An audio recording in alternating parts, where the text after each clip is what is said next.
আসসালামু আলাইকুম প্রিয় দর্শক, আজ আমার আলোচনা শুরু করব জামায়াতে ইসলামের সেক্রেটারি জেনারেল মিয়া গোলাম পরোয়ারের একটা বক্তব্য দিয়ে। তিনি আজকেই একটা প্রেস কনফারেন্সে বক্তৃতা দিচ্ছিলেন, তার দলের একটা প্রেস কনফারেন্স। সেই প্রেস কনফারেন্সে নিউজ বিভিন্ন পত্রপত্রিকা এসেছে। একটা পত্রিকার নিউজের শিরোনাম হলো এরকম যে চাকরিতে মেধার দরকার নেই, বিএনপির পদ থাকলেই যোগ্যতা। এগুলো শিরোনাম। তো এই শিরোনামটা দেখেই না আমার একটু আগ্রহ হলো, দেখি গোলাম পরোয়ার সাহেব কী বলেছেন। সেখানে উনি বলেছেন যে কথাটা, আমি আপনার পুরো নিউজটা তো অনেক কিছু পড়া আছে, অনেক কিছু বলার দরকার নেই, আমি সংক্ষেপে গেলে একটা সেন্টেন্স আপনাদের পড়ে শোনাই। উনি কী বলেছেন? উনি বলেছেন যে চাকরি বাকরিতে এখন আর ইন্টারভিউ আর মেধার দরকার নেই, বিএনপির একটা পোর্টফোলিও, ছাত্রদলের একটা পোস্ট হোল্ড করতে পারলে ওটাই কোয়ালিফিকেশন। মিয়া গোলাম পরোয়ার এই যে কথাটা বলেছেন, এই কথাটাকে আমি বিএনপি সরকারকে জিজ্ঞাসা করছি।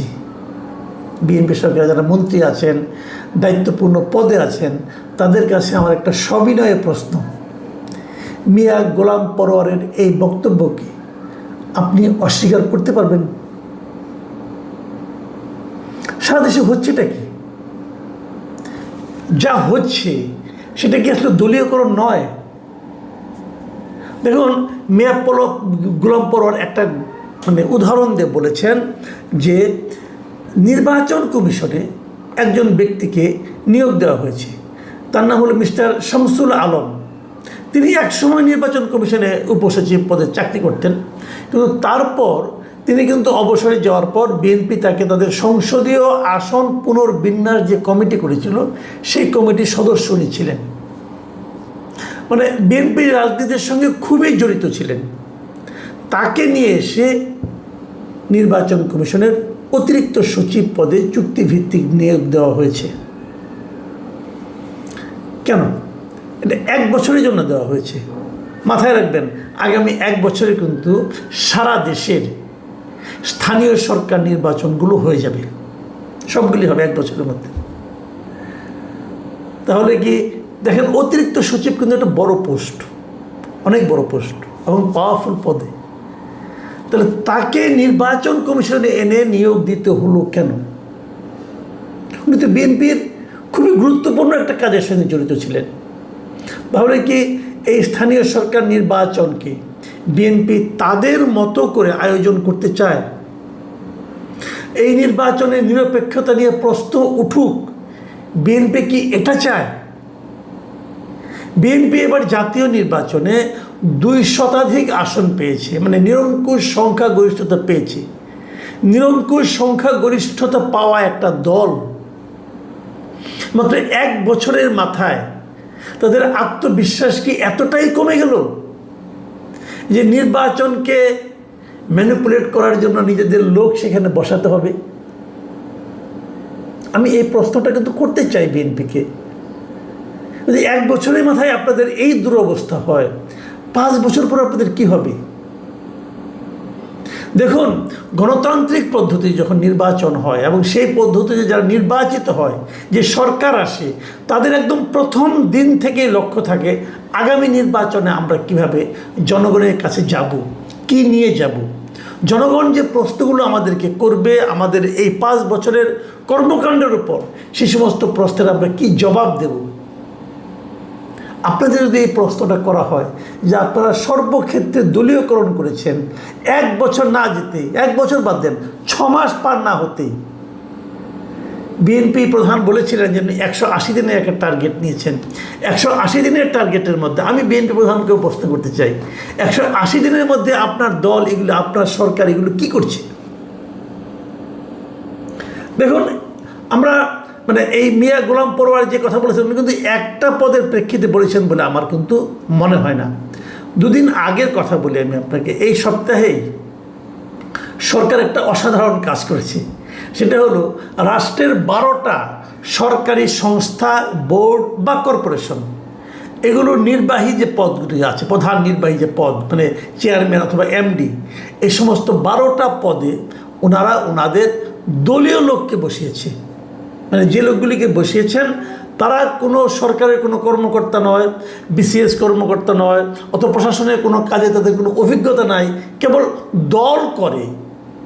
এই জন্যই তারা, দল মানে বিএনপি করে অথবা বিএনপি কোনো অঙ্গ সংগঠন করে, এই যোগ্যতাতেই তারা এই বড় বড় পদগুলো পেয়েছে।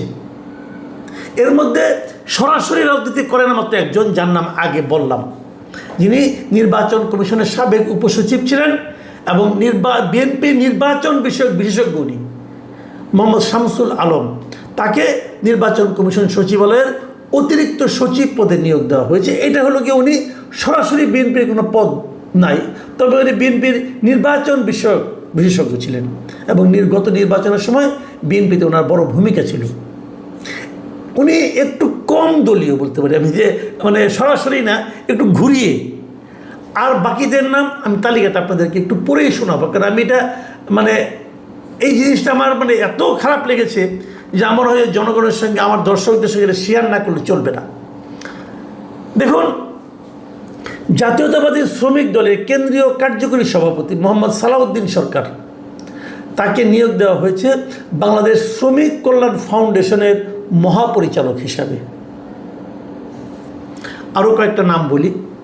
বিএনপির কেন্দ্রীয় কমিটির আন্তর্জাতিক বিষয়ক সম্পাদক মোহাম্মদ রাশেদুল হক, তিনি নিয়োগ পেয়েছেন Bangladesh overseas employment and services limited BOESL, তার এমডি হিসাবে। এই বোয়েসেলটা হলো সরকারিভাবে যাদেরকে বিদেশে পাঠানো হয়, তাদের ট্রেনিং দেওয়া হয়, এই ধরনের একটা বেশ গুরুত্বপূর্ণ সংগঠন। কিন্তু এটার এমডি হয়েছেন কে?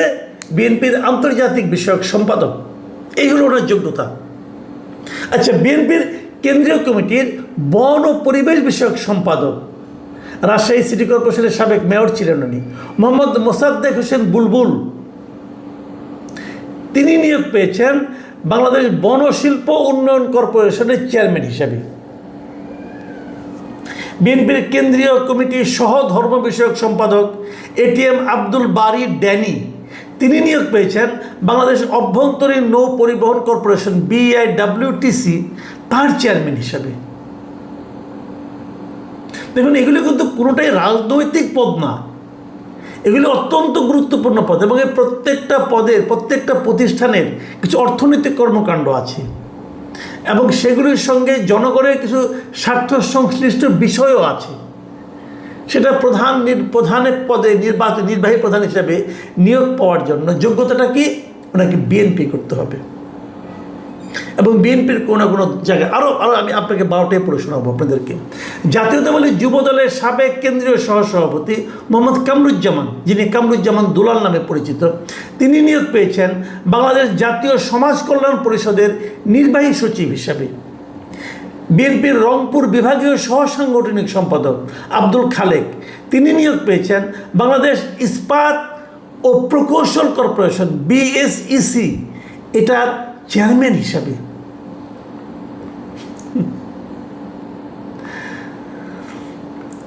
বিএনপির জাতীয় নির্বাহী কমিটির সদস্য শামসুজ্জামান সুরুজ, তিনি নিয়োগ পেয়েছেন বাংলাদেশ চিনি ও খাদ্য শিল্প কর্পোরেশনের চেয়ারম্যান হিসাবে। বিএনপির কেন্দ্রীয় কমিটির সহ বন ও পরিবেশ বিষয়ক সম্পাদক কাজী রওনাকুল ইসলাম টিপু, তিনি নিয়োগ পেয়েছেন বাংলাদেশ জলবায়ু পরিবর্তন ট্রাস্ট এর ব্যবস্থাপনা পরিচালক মানে এমডি হিসাবে। বাংলাদেশ জাতীয়তাবাদী যুব দলের সাবেক কেন্দ্রীয় সহসভাপতি মোহাম্মদ জাকির হোসেন সিদ্দিকী, তিনি নিয়োগ পেয়েছেন বাংলাদেশ তাঁত বোর্ডের চেয়ারম্যান হিসাবে। বিএনপির ঢাকা বিভাগীয় সহ সাংগঠনিক সম্পাদক বেনজির আহমেদ টিটো ডাকনাম তার, এই টিটো সাহেব নিয়োগ পেয়েছেন বাংলাদেশ ক্ষুদ্র কুটির শিল্প কর্পোরেশন BISIC এর চেয়ারম্যান হিসাবে। আর বিএনপি জাতীয় নির্বাহী কমিটির সদস্য ও জাতীয়তাবাদী যুব দলের সাবেক কেন্দ্রীয় সাধারণ সম্পাদক মামুন হাসান, তিনি নিয়োগ পেয়েছেন বাংলাদেশ জুট কর্পোরেশনের চেয়ারম্যান হিসাবে।